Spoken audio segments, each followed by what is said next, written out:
como se había anunciado. El gobierno, pero creo que hay una cosa que tenemos que tomar en cuenta, ¿no? El viaje de la presidenta es un viaje de trabajo, es un viaje que está orientado a, digamos, plantear el Perú como un destino de inversiones. Y en esa lógica es que la presidenta se ha reunido ayer, por ejemplo, con las principales 20 empresas norteamericanas a través de la Cámara de Comercio de los Estados Unidos. La Cámara de Comercio, el US Chamber, es una importante institución que agremia a los más importantes inversionistas de los Estados Unidos, que es además junto con China, nuestro principal socio comercial.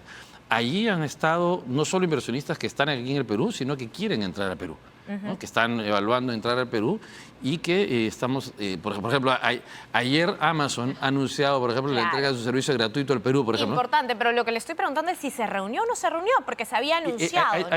¿Hubo o no hubo el encuentro? Me imagino que ya ustedes en el gabinete deben tener el conocimiento de sí. Y no hablo del encuentro en general, que lo entendemos que se tiene que dar y que se debió haber dado, finalmente, porque es la reunión de los representantes de América Latina y el Caribe, como lo fue con el representante de Uruguay, el presidente uruguayo, o como también se ha mandado a la canciller de México. Entonces es un encuentro donde están en conjunto. Pero nos referimos a esta reunión bilateral que fue muy anunciada y que el propio embajador Gustavo Meza afirmó hace 5 días, exactamente, textualmente, que viene a la cumbre con el presidente Biden. Va a haber una reunión de grupo formal, que es la que hemos visto, y también un encuentro privado entre la presidenta Boluarte y el presidente Biden. Usted se acaba de responder, es un encuentro privado. Pero privado dentro de la agenda, como lo tuvo de manera bilateral el presidente chileno y el de la República Dominicana. Los presidentes conversan. Porque no está en la agenda del presidente Biden. Bueno, lo importante aquí es que el viaje de la presidenta tiene como propósito relanzar la relación con los Estados Unidos, que en la época del gobierno del presidente Castillo como que tuvo un bajón por los temas nuestros, no por temas de Estados Unidos. Y en ese marco es que la presidenta se está reuniendo no solamente con inversionistas, como fue ayer, sino también con el gobierno americano y con el presidente Biden. Creo que entrar a esta cosa de que queremos que publiquen la reunión es como, por ejemplo... No, pero ministro, ni siquiera está en la agenda, si me permite. Está bien. No está ni en la agenda del presidente Biden. ¿Qué tan privado es que no lo coloquen dentro de la agenda? Entiendo dónde... Que se preguntan incluso los propios parlamentarios. Sí, pero lo importante aquí es entender lo siguiente. La reunión, lo importante del viaje es la reunión que tenemos con el gobierno norteamericano, incluido el presidente, sin ninguna duda. Exactamente. En el ámbito grupal, que lo hacemos pero con todos los presidentes. O sea, el que se publique la reunión o no se publique la reunión entre los presidentes no es que define si el viaje fue exitoso o no de cara a la opinión pública. No, por supuesto. Eso no define que sea exitoso, pero define de que la presidenta esté dando la información correcta. En este caso, le vuelvo a preguntar, ¿qué tan privado puede ser que ni siquiera el presidente de Estados Unidos lo tenga dentro de la agenda? A diferencia de los otros presidentes latinoamericanos. La agenda de la presidenta no la define ella, sino esto es parte de un protocolo que se hace entre ambas cancillerías. Bueno, en el caso americano, la Secretaría de Estado y la Cancillería peruana. Y en ese marco es que se van definiendo las reuniones entre líderes primero y también con distintos actores sociales. El presidente ha estado ayer, por ejemplo, con representantes en la Cámara de Senados, tanto demócratas como republicanos, por ejemplo, ¿no? Donde va explicando justamente la posición peruana en relación no solamente con la promoción de las inversiones, sino también en cuanto a nuestro respeto a la democracia, ¿no? y el funcionamiento del Estado de Derecho en el Perú. Entonces, yo creo que tenemos que pensar que este es o sea, si intentamos cuestionar cada vez que la presidenta viaje los resultados en términos del número de reuniones que tiene, lo que estamos es, de alguna forma, simplificando, y creo que absolutamente incorrecta, la posición que tiene que tener una presidenta en el marco del posicionamiento de la política internacional peruana. Claro, por ejemplo, en este caso... Ministro, no es con cuántos se reúna, sino que diga la verdad. Se está cuestionando de la información que se da y los mismos y en posición de los parlamentarios.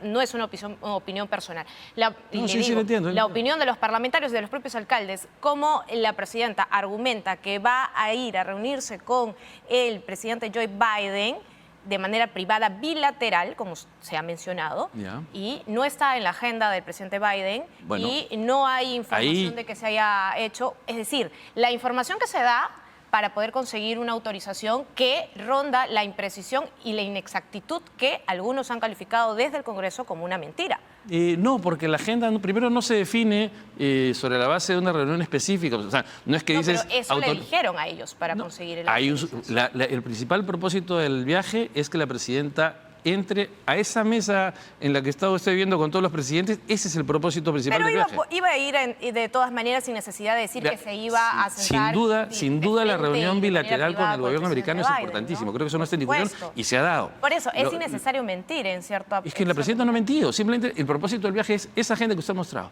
O sea, estamos hablando de Estados Unidos tuvo una iniciativa en los años 90 que era el área de libre comercio de las Américas. Claro. Después decidieron ellos ir a acuerdos bilaterales, entre los cuales estuvo el Perú, y lo que estamos viendo es el reposicionamiento de una política exterior americana que compartimos, en la cual volvemos a juntarnos un grupo de países de América Latina, no todos, y que con el propósito de relanzar nuestra relación comercial en términos no solamente de comercio, que es lo que hemos avanzado todos en estos tiempos, unos más que otros sin duda, sino también en términos de equidad, de inclusión social, de desarrollo sostenible, como por ejemplo todo el tema de la electromovilidad y el desarrollo de energías renovables. O sea, este es el propósito de este viaje es hacer una discusión que se ha discutido en esa mesa, es una discusión de geopolítica en el marco de la configuración del APEP, que es un grupo, digamos, particular de países. Nuevo, en realidad. Exactamente, que refleja la política exterior norteamericana de trabajar con sus principales socios comerciales, uno de los cuales es el Perú, y para eso la presidenta fue a esa reunión. Claro, y eso se entiende. Y además toda agenda pública de un gobernante es pública, valga la redundancia. Si lo hace el presidente de Estados Unidos, ¿por qué no lo hace la presidenta de la República? Usted cuestiona por qué tanto afán con la foto, saber, es privada, pero tan privada, como le vuelvo a repetir, como para no tener en la agenda. Ahora, pasemos a otro tema, porque algo que ha dicho y que también han cuestionado respecto a esta reunión es precisamente el que ella haya mencionado de que en el Perú todo está en paz y tranquilo. Y lo que decía el ministro Maurate más temprano era que tiene que atraer los inversionistas. Ese es el argumento para decir algo que con inexactitud los ciudadanos dicen no estamos en un país en paz y creo calma. Que lo que estamos planteando es lo siguiente: la presidenta da este discurso en el marco de un país que tuvo un golpe de Estado y que horas después la institucionalidad lo recuperó. Entonces, lo que está planteando la presidenta es un país que tiene reglas de juego, que los inversionistas pueden estar tranquilos de que aquí las reglas de juego y del derecho y la Constitución asociada a ello también se cumplen.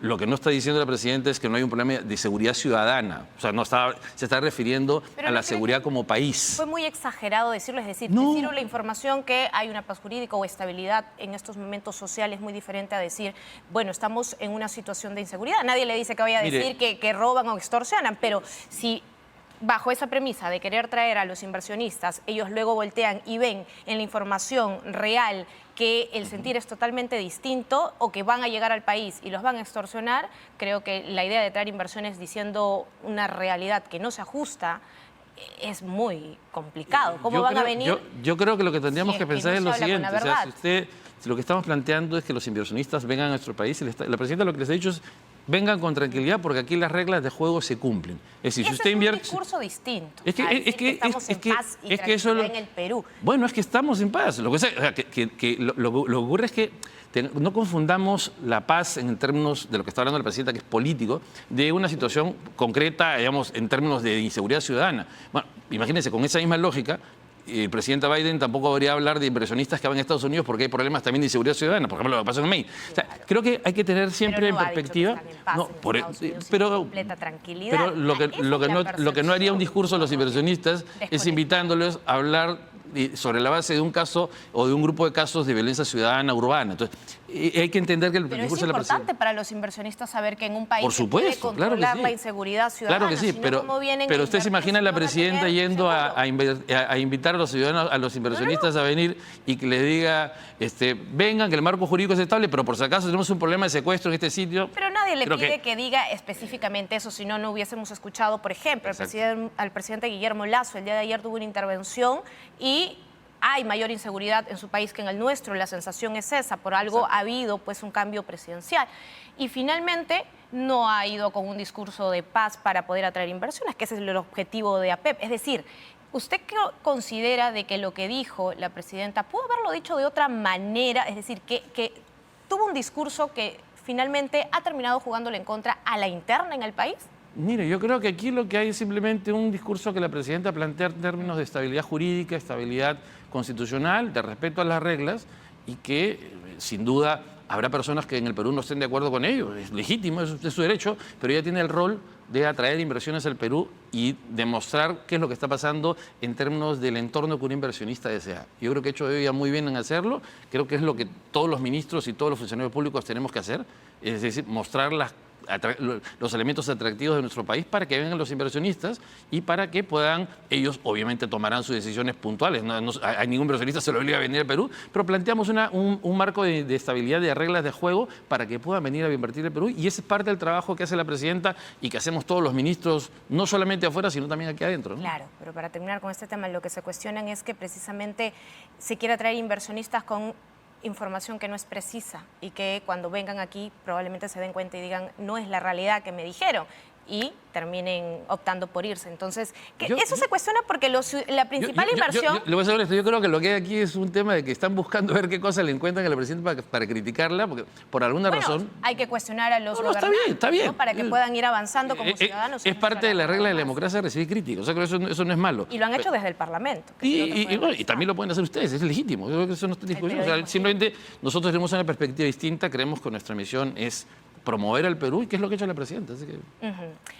Hablando de promover el Perú y de las inversiones, por supuesto, dentro de su cartera hay un proyecto que llama mucho la atención y es precisamente el terminal del aeropuerto, el segundo terminal del aeropuerto. ¿Usted cree que o considera o acepta que ha habido errores dentro de este diseño, teniendo en cuenta de que no se contempló el ingreso y tanto el privado como el público terminaron haciendo las cosas a su manera en las obras que no confluyen y que hoy representan un problema? Mire, creo que el Estado peruano, y esto es una historia larga, en general, por no planificar el desarrollo de las infraestructuras, lo que tiene es intervenciones que no necesariamente coinciden en los tiempos. Y este es uno de ellos. Es decir, el proyecto del aeropuerto está en términos de liberación de terrenos en discusión desde el 2014. Años, sí. Sí, claro. Y esto tendría que haberse pensado en términos de los accesos de transporte, justamente lo que usted menciona. Y no se hizo, hay que reconocer que eso no se hizo, los gobiernos anteriores no se preocuparon por eso, y por eso es que es una gran preocupación de este gobierno. La presidenta, yo tengo dos metas que la presidenta me ha puesto desde mi mandato, y una de ellas, la principal, es justamente el tema de los accesos al aeropuerto, porque me ha dicho hay que resolver este tema, estamos trabajando para resolverlo. No todas van a llegar, o sea, no todas las soluciones van a llegar a enero del 2025, pero estamos asegurándonos que las principales soluciones en términos temporales lleguen para que luego las soluciones de largo plazo vayan acomodándose a estos plazos, ¿no? Pero afortunadamente estamos a tiempo de, en el caso del aeropuerto, corregir la parte de los accesos. Tenemos otros temas que también tenemos que plantear. Por ejemplo, se hizo la línea 2 del metro. Y no confluyen y cuando se hizo el proyecto, por alguna razón, estamos hablando igual, hace 8 años, se planteó una estación que termina en lo que es hoy el aeropuerto y no en el nuevo aeropuerto. Entonces, ahí estamos trabajando, ya tuvimos una primera conversación con el concesionario de la línea 2 del metro. Ahora tenemos que juntarnos con el concesionario del aeropuerto para hacer un ramal que lleve, igual desde el metro subterráneo, lleve también a la nueva terminal del aeropuerto y los ciudadanos puedan disfrutar de esta infraestructura haciendo uso del metro, ¿no? Que es una cosa importante, ¿no? ¿Y ya se dio la buena pro para el puente Santa Rosa? Todavía no. Hablando de inversiones. Claro, estamos en la segunda convocatoria, que eso va a ocurrir ahora a finales de año. Ahí viene la segunda convocatoria en el marco de un proyecto de obra por impuestos y estamos esperando a que los inversionistas se animen. Tenemos algunos planes de contingencia por si esto no ocurre. Afortunadamente tenemos un paquete de puentes temporales que van a resolver el tema. Los modulares. Y modulares, exactamente, que van a resolver el tema mientras esta infraestructura llegue. Así que estamos trabajando en eso, igual con planes de contingencia para controlar cualquier cosa que pueda ocurrir, pero esperemos que se dé esta segunda convocatoria y tengamos Pero los plazos están corriendo. Usted había dicho de que iban a estar para el 2025. Si no se adjudican... No, es que son dos cosas distintas. La solución definitiva del terminal, del intercambio vial, que esa está pensada para terminarse a finales de 2025, Ajá. Y luego la solución temporal, que esa va a estar en octubre del 2024. Ya. O sea, si esta se demorase, si por alguna razón no lograron, igual esta solución se mantiene. Claro, o sea, pero no eso es temporal. Me refiero a lo que realmente es permanente, que es el puente Santa Rosa. Son puentes que duran 15 años. O sea, tampoco... O sea, lo que quiero decirle con esto es pero 15 años vamos a esperar, no, claramente no. Claro, lo temporal es que sean un par de años, ¿no? Es que esa es la idea. Ese es el objetivo. Esa es la idea, exactamente. Estamos poniendo una infraestructura que va a soportar mucho tiempo, pero con el propósito de que justamente avancemos rápido en el intercambio de Santa Rosa. Y bueno, esperemos que podamos convocar en esta segunda convocatoria se pueda conseguir una empresa que se encargue de la misma.